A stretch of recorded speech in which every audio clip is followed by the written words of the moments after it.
welcome to Political Quickie, your political show that subjectively discusses current affairs in South Africa and all around the world. My name is Mapasika Mura, and yes, we're back, and so much has happened. My head is ringing. Anyways, let's get straight into today's topic. So Section 27 of the Constitution provides that everyone has the right to access health services and that they may not be refused emergency treatment. But however, as it stands in South Africa, 47 million people are uninsured in terms of health services. The proposed National Health Insurance Bill proposes that everyone across the board receives the same health care package services.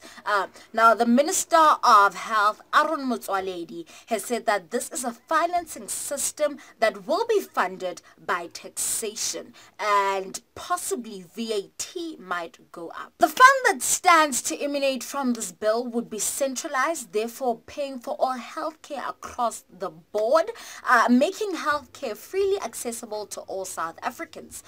The Medical Aid Schemes Act stands to be amended so that medical aids and private healthcare only provides for complementary services. I know you might be thinking, what? Why would they want to do this, right? When we're going through somewhat of a health crisis, you think of the Life Isidimeni that's just been concluded. You think of the overworked doctors that work ridiculous hours. You think of the nurses that treat people in a disrespectful, neglectful manner because they're just there for the paycheck and they're not passionate about their job. You think of there's sometimes inefficient supplies in these hospitals and how 50+ million people all depending and having to go through that system sounds like a recipe for disaster.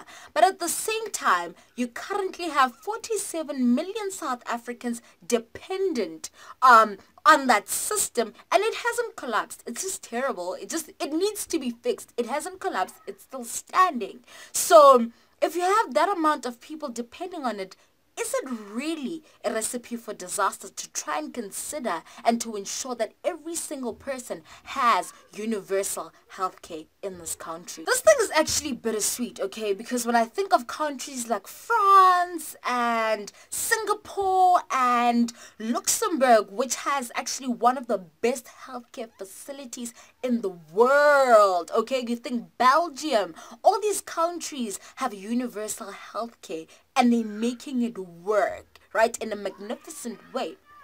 But then you come back to South Africa and you think, oh my gosh, because this could actually be bad for us.